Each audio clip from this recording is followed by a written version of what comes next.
See how to create a block in Autocad. Draw the rectangle and draw the circle. Draw one more rectangle. So trim the internal objects. Now go to create block.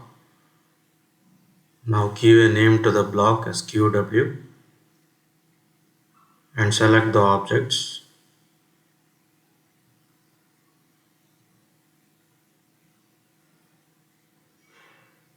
Now give OK.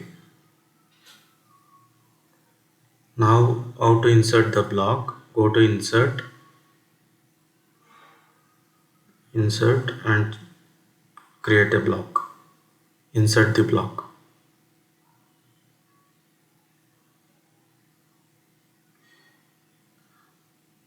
Now you can edit the block.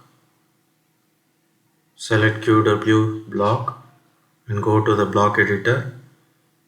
Go to home and create circle, create rectangle and create one more rectangle and give OK. Save changes to QW. Now you can see the edited blocks. Thank you.